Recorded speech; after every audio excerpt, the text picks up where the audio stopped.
Hello दोस्तों, मैं हूं आपका host Rohit Khurana car blog India पे और स्वागत है आपका एक नए एपिसोड में। आज हम चला रहे हैं महिंद्रा की XUV 400 जो कि इनकी पहली इलेक्ट्रिक SUV है। और ये जो गाड़ी है ये काफ़ी हॉट सेगमेंट में आ रही है। एक SUV है, इलेक्ट्रिक कार है, ये टाटा नेक्सॉन EV को डायरेक्टली राइवल करेगी और साइज में ये नेक्सॉन से बड़ी है। इनफैक्ट साइज में कंपेरेबल है एक किया सेल्टॉस के। इस गाड़ी में आपको क्या क्या मिल जाता है, क्या फीचर्स हैं, क्या स्पेसिफिकेशंस हैं, क्या रेंज है, चलाने में कैसी है, स्पेस कैसा है, आपको इसमें क्या क्या मिल जाएगा, एक्सपेक्टेड प्राइस क्या है, कब मिलेगी, आपको ये सारी इन्फॉर्मेशन देंगे इस वीडियो में। तो मेक श्योर इस वीडियो को आप लास्ट तक देखिए। और हमारे चैनल पे आपको अगर वीडियोस पसंद आ रहे हैं तो लाइक दबाइए, हमें मोटिवेट कीजिए, शेयर कीजिए इन वीडियोस को अपने फ्रेंड्स के साथ, सब्सक्राइब कीजिए और बेल आइकन दबाना बिल्कुल ना भूलें। चलिए शुरू करते हैं अपने वीडियो को। तो शुरुआत करते हैं अपने रिव्यू की एक्सटीरियर डिजाइन के साथ। तो ये गाड़ी आपको काफी फेमिलियर दिख रही होगी क्योंकि ये महिंद्रा XUV 300 पे बेस्ड है, लेकिन बी पिलर ऑनवर्ड इस गाड़ी को चेंज कर दिया गया है, बड़ा कर दिया गया है।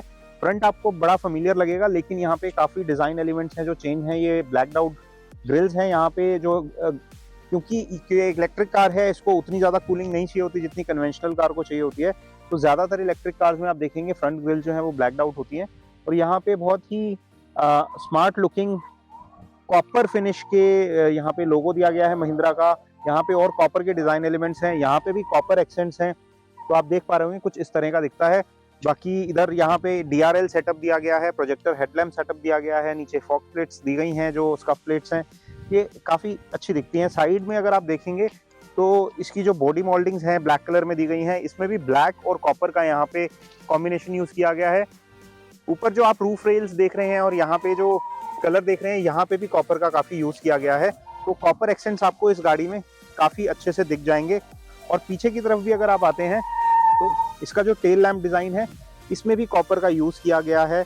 और रियर जो है वो काफ़ी फेमिलियर दिखता है क्योंकि ये XUV 300 के डिज़ाइन से काफ़ी मिलता जुलता है। टेल लैम्प का सेटअप भी काफ़ी मिलता जुलता है। तो पीछे भी ये एक स्मार्ट सा लुकिंग डिज़ाइन है। गाड़ी एक्सटीरियर्स में आपको अच्छी दिखेगी। अप्रॉक्सीमेटली 4200 मिलीमीटर यानी 4.2 मीटर्स इसकी लेंथ है, जो कि किया सेल्टॉस या फिर जो भी C सेगमेंट की कार्स आती हैं उनसे कंपेरेबल है। और उसी वजह से, क्योंकि इसकी लेंथ बढ़ाई गई है, व्हील बेस बड़ा किया गया है, तो उसी वजह से आपको इंटीरियर में भी ज़्यादा स्पेस मिल जाता है। तो चलिए आपको अंदर ले चलते हैं और दिखाते हैं कि अंदर से कैसी दिखती है। हम आ गए हैं इसकी ड्राइविंग सीट पे और XUV 400 जो है इसका जो लेआउट है आपको काफ़ी फेमिलियर दिखेगा क्योंकि ये XUV 300 से भी काफ़ी मिलता जुलता है। यहाँ पे काफ़ी सारी चीज़ें नई हैं डेफिनेटली, क्योंकि ये एक इलेक्ट्रिक कार है तो उसके हिसाब से यहाँ पे कुछ कुछ फीचर्स थोड़े से मॉडिफाई किए गए हैं। चलिए मैं आपको थोड़ा क्लोजली दिखाता हूँ। तो सबसे पहले शुरुआत करते हैं इसके स्टीयरिंग व्हील से। तो स्टीयरिंग व्हील के ऊपर आपको महिंद्रा का जो नया लोगो है, ट्विन पीक लोगो मिल जाता है। इसके ऊपर भी आपको कॉपर एक्सेंट्स मिल जाते हैं जैसे कि आप देख पा रहे होंगे। यह है इसका इंस्ट्रूमेंट क्लस्टर। मैं कार को ऑन कर देता हूँ तो ये देखिए यहाँ पे आ रहा है सिस्टम चेक। इस तरफ जो है ये आपको दिखाता है कि किस तरह के मोड में है गाड़ी। इस टाइम चार्ज हो रही है, इकोनॉमी मोड में है, आप इसको थ्रॉटल कर रहे हैं। यहाँ पे P यानी पार्किंग, F ये जो फन लिखा है ये फन मोड है। इसका ड्राइव मोड चेंज करने के लिए आपको यहाँ पे बटन दिए गए हैं। जैसे ही मैं इसको प्रेस करूंगा तो फन से फास्ट से फियरलेस मोड में आ जाती है, जिसमें इसकी स्पीड चेंज हो जाती है जो टॉप स्पीड है। जो इसका डिफ़ॉल्ट मोड है जो कि फन मोड है, उसमें इसकी टॉप स्पीड जो है 90 किलोमीटर पे जो है टॉप स्पीड थ्रॉटल की गई है।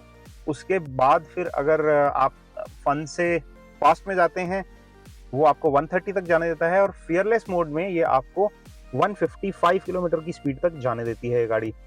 इसके अलावा स्टीयरिंग पे आपको यहाँ पे क्रूज कंट्रोल्स मिल जाते हैं, यहाँ पे आपको इंफोटेनमेंट के कंट्रोल मिल जाते हैं, यहाँ पे टच स्क्रीन डिस्प्ले मिल जाता है।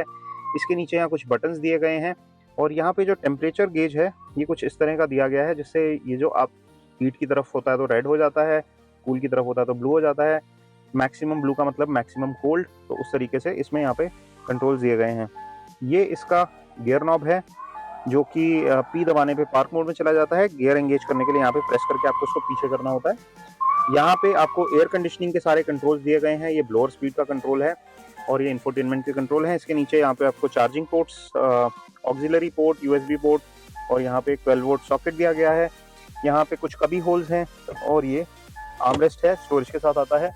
सीट्स का डिज़ाइन अच्छा है, आपको अच्छे से हगिंग जो एक बकेट सीट फिट मिलता है यहाँ पे, तो काफ़ी अच्छा लगता है। और यहाँ पे आपको दिखाते हैं ग्लव बॉक्स कुछ इस तरह का है और ये काफ़ी डीप है। इसके अलावा यहाँ पे एक सनरूफ दी गई है, सनरूफ के कंट्रोल्स इधर हैं, तो आप इस बटन को यूज़ करके सनरूफ को खोल सकते हैं और यहीं से ऑफ बंद हो जाती है। और इसका जो कर्टेन है उसको आपको हाथ से बंद करना पड़ेगा खींच के, जो कि ज़्यादातर कार्स में ऐसा ही होता है। यहाँ पे एक सनग्लास होल्डर भी दिया गया है और डिज़ाइन कुछ इस तरह का दिखता है। इसमें आपको 6 एयर बैग्स सेफ्टी के लिए मिल जाते हैं। तो चलिए आपको दिखाते हैं कि रियर सीट पे कैसा स्पेस है। फ्रंट सीट जो है मैंने अपनी हाइट के हिसाब से एडजस्ट कर लिया है, मैं 5 फीट 7 इंच का हूँ। तो चलिए रियर में चल के देखते हैं कैसा स्पेस। तो फ्रंट सीट जो है वो 5 फीट 7 इंच के ड्राइवर के लिए यानी मेरी हाइट के लिए एडजस्टेड है और मैं इसके रियर पे आके बैठा हूँ। तो आप यहाँ देख पा रहे हैं अच्छा खासा यहाँ पे नी स्पेस है। हेडरूम भी यहाँ पे ठीक ठाक है, मेरा सिर तो टच नहीं हो रहा है, लेकिन मे बी कोई 6 फुट या उससे टॉलर है तो उसका सिर हो सकता है यहाँ पे ब्रश करे। हेड रेस्ट्रेंट्स जो हैं काफ़ी अच्छा सपोर्ट दे रहे हैं, साइड सपोर्ट भी अच्छा है। पीछे जो है लेग स्पेस काफ़ी एम्पल है, हेडरूम काफ़ी एम्पल है। पीछे अगर आप 2 लोग को पीछे बिठाएंगे तो इस गाड़ी में बहुत कंफर्टेबली बैठेंगे, लेकिन अगर आप पीछे 3 लोग को फिट करने की कोशिश करेंगे तो हो सकता है थोड़ा सा स्क्वीज हो। यहाँ पे एक फोल्डेबल आर्मरेस्ट दिया गया है जिसमें कप होल्डर्स दिए गए हैं। एयर कंडीशनिंग वेंट्स पीछे मिसिंग है, जो कि आपको जनरली इस साइज की गाड़ियों में मिल जाते हैं, लेकिन यहाँ पे नहीं दिए गए हैं। क्योंकि हम अब इसको चेन्नई में चला रहे हैं, यहाँ पे अभी आज मौसम थोड़ा सुहाना है, तो मैं कह नहीं सकता कि इसका एसी पीछे कितना इफेक्टिव फील होगा। आगे तो काफ़ी इफेक्टिव फील हो रहा था, बाकी यह है कि इसमें रियर एसी वेंट शायद आप मिस करेंगे। चलिए अब आपको इसका बूट स्पेस दिखाते हैं कैसा है। और बूट स्पेस की बात करें तो आपको 340 लीटर का बूट स्पेस यहाँ पे मिल जाता है, जो कि काफ़ी अच्छा खासा है।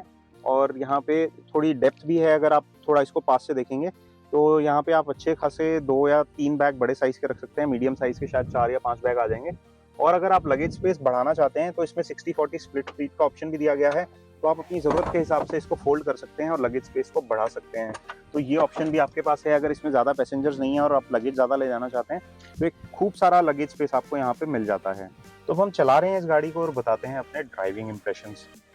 तो सबसे पहली बात करेंगे एक्सीलरेशन की, क्योंकि ये एक इलेक्ट्रिक व्हीकल है। इसमें जो टॉर्क है वो 310 न्यूटन मीटर्स का दिया गया है, जो कि ऑलमोस्ट गेट गो से आपको मिल जाता है। 0 आरपीएम से ही इसका टॉर्क डिलीवर होना शुरू हो जाता है, जो कि आपको बहुत ही एक ज़बरदस्त एक्सीलरेशन प्रोवाइड करता है।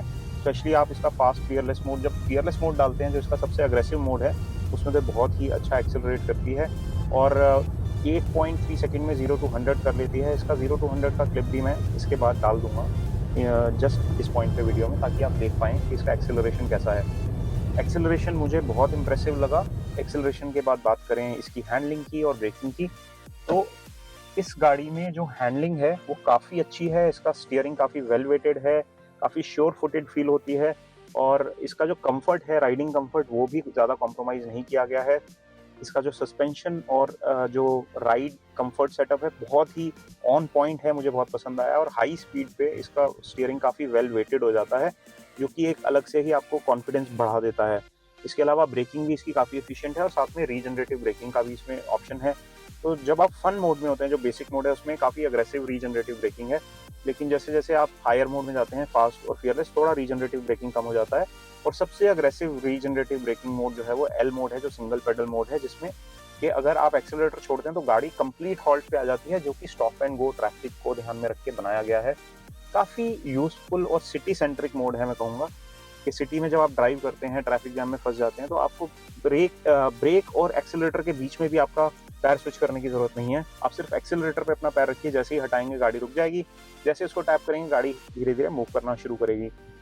तो ये काफ़ी इंटरेस्टिंग मोड है। इसके अलावा जो ड्राइव मोड्स हैं उसको चेंज करने के लिए इंफोटेनमेंट सेटअप के नीचे यहाँ पे एक ड्राइव मोड का बटन दिया गया है। आप इसको जैसे ही प्रेस करेंगे तो ड्राइव मोड चेंज होते हैं, जो कि आपको यहाँ इंस्ट्रूमेंट क्लस्टर में भी दिखते हैं, और इसका कलर थीम भी चेंज हो जाता है। अब ये फास्ट है और ये फियरलेस है और ये फन मोड आ गया वापस। तो इस तरह से इसके ड्राइव मोड दिए गए हैं। गाड़ी के डायनामिक्स अच्छे हैं, ब्रेकिंग जो है वो काफ़ी अच्छी लगी मेरे को। इसके अलावा एक्सेलरेशन, हैंडलिंग, मेरे को किसी तरह की इसमें कोई प्रॉब्लम फील नहीं हुई। 310 न्यूटन मीटर्स का टॉर्क और 150 पीएस की पीक पावर इस गाड़ी को काफ़ी फन टू ड्राइव बना देते हैं। तो अगर आप इसको कंसिडर कर रहे हैं एक स्पोर्टीनेस वाले एंगल से, तो ये डेफिनेटली काफ़ी स्पोर्टी कार है। और इसके जो डायनेमिक्स हैं वो भी इसकी स्पोर्टीनेस को एनहांस करने में या सपोर्ट करने में पूरी तरह से हाथ निभाते हैं। अगर हाई स्पीड स्टेबिलिटी की बात करें तो हमने इसको यहाँ स्पेशल टेस्ट ट्रैक पे टेस्ट किया। ये पब्लिक रोड्स नहीं है जहाँ हम इसको टेस्ट कर रहे हैं, तो हमने इसको 155 kmph तक टेस्ट किया है, जो इसकी हाईएस्ट स्पीड है, जो इसकी फियरलेस मोड में है। बाकी अगर आप इसको नॉर्मल मोड में, फन मोड में या जो फास्ट मोड में चलाते हैं तो 120 की स्पीड, जो कि रोड लीगल स्पीड है कई सारे हाईवेज पे, वहाँ तक भी ये गाड़ी बहुत ही स्टेबल फील होती है। 150 पे भी इसका स्टीयरिंग काफ़ी हैवी रहता है, काफ़ी स्टेबल फील होता है और आपको ऐसा शेकीनेस फील नहीं होता, आप नर्वस फील नहीं करते। इस गाड़ी को चलाने में आपको काफ़ी कॉन्फिडेंस मिलेगा अगर आप इसको हाई स्पीड पे भी चलाते हैं। कुछ एक छोटी-मोटी चीज़ें इंटीरियर के बारे में जो मेरा इंप्रेशन है इस गाड़ी को लेके, मुझे इसका लेदर स्ट्रैप स्टीयरिंग का फ़ील बहुत अच्छा लगा और इसका जो इंटीरियर क्वालिटी है वो शायद एक्सयूवी 300 के ऊपर ही इवॉल्व हुआ है। यहाँ पे कुछ कॉपर टचेस दिए गए हैं जो विजुअली काफ़ी अच्छे लगते हैं, लेकिन थोड़ा-सा यहाँ डिस्कनेक्ट फ़ील होता है कुछ-कुछ एलिमेंट्स में। अगर आप यहाँ देखेंगे, हार्ड प्लास्टिक है, यहाँ पियानो फिनिश है, इंफोटेनमेंट के अराउंड थोड़ी अलग फिनिश है, उसके नीचे थोड़ी-सी अलग फिनिश है। यहाँ पे कुछ बटन्स हैं जिनका बैकड्रॉप बहुत ज़्यादा रीडेबल नहीं है। तो ये छोटे-मोटे कुछ इनकंसिस्टेंसीज़ और छोटे-मोटे क्वर्क्स हैं जो कि शायद महिंद्रा जो है लॉन्च करने से पहले इन सबको आयरन आउट कर देंगे, छोटी-मोटी इनकंसिस्टेंसीज़ को। प्लास्टिक क्वालिटी ठीक-ठाक है, मैं ये नहीं कहूँगा कि बहुत प्रीमियम फ़ील होती है, लेकिन बहुत ख़राब भी फ़ील नहीं होती है एट द सेम टाइम। गाड़ी में आपको जितने भी टच पॉइंट्स हैं वो ठीक-ठाक हैं, लेकिन जैसे कि ये स्टीयरिंग व्हील का एलिमेंट है, जो ग्लॉसी एलिमेंट है, ये थोड़ा-सा अननेचुरल सा फ़ील होता है और ना ही ये इस पियानो फिनिश के साथ में मैच कर रहा है। यहाँ पे भी इसी तरह का ग्लॉसी फिनिश है और आप ड्राइवर साइड का ये जो डोर पैड है, यहाँ पे जो आपको कंट्रोल दिए गए हैं पावर विंडोज़ के, यहाँ पे भी काफ़ी ग्लॉसी फिनिश है। थोड़ा-सा मटेरियल और जो फिनिशिंग है, उसमें इनकंसिस्टेंसी मुझे लग रही है, ज़्यादा एक कंसिस्टेंसी यहाँ पे फ़ील नहीं हो रही है, तो थोड़ा-सा इसमें डिस्कनेक्ट है। और इसमें जो इनसाइड रियर व्यू मिरर दिया गया है, इसमें आपको डे नाइट कंट्रोल जो है मैनुअल दिया गया है, इसमें ऑटोमेटिक नहीं दिया गया है। अगर मैं इसके एक्सपेक्टेड प्राइस और लॉन्च टाइमलाइंस की बात करूं तो ये इसका जो प्राइस है वो लगभग 15 लाख के आसपास एक्सपेक्टेड है। अभी हमें नहीं पता है कि कितने वेरिएंट्स में आएगी, बट ये जो है डायरेक्टली राइवल करेगी टाटा नेक्सॉन ईवी और उस सेगमेंट की जो भी इलेक्ट्रिक व्हीकल्स जो उस सेगमेंट में आने वाली हैं उनको। और इसका जो टाइमलाइन है, महिंद्रा ने जो अपने अनवील इवेंट में बताया था, वो है लगभग दिसंबर के आसपास इसके टेस्ट ड्राइव्स कस्टमर्स के लिए शुरू कर दिए जाएंगे और हो सकता है जनवरी या फरवरी से इसकी डिलीवरी शुरू कर दी जाए। अभी ये चीज़ें थोड़ी टेंटेटिव हैं, तो हो सकता है 1-2 महीने आगे या पीछे हो जाए, बट महिंद्रा का प्लान जो है वो दिसंबर के आसपास कस्टमर टेस्ट ड्राइव शुरू करने का है।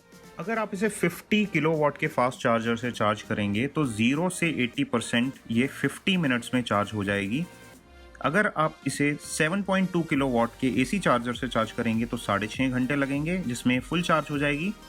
और अगर आप इसे डोमेस्टिक चार्जर जो कि 16 एम्पियर का प्लग वाला होता है उससे यूज़ करेंगे तो ये 13 घंटे में 0 से 100 फुल चार्ज हो जाएगी। इसका जो बैटरी पैक है वो 39.4 किलोवाट आवर का है।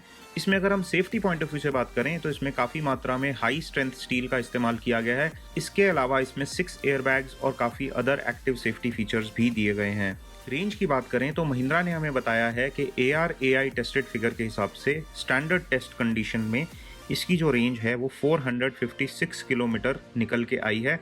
ये स्टैंडर्ड टेस्ट कंडीशन में है, रियल वर्ल्ड रेंज जो है वो डिफर कर सकती है। तो कैसा लगा आपको हमारा रिव्यू महिंद्रा XUV 400 का? आई होप आपको आपके सारे क्वेश्चंस के आंसर मिल गए होंगे। अगर आपके फिर भी कोई सवाल हैं तो आप नीचे कमेंट सेक्शन में डाल दीजिए, हम आपको आंसर ज़रूर करेंगे।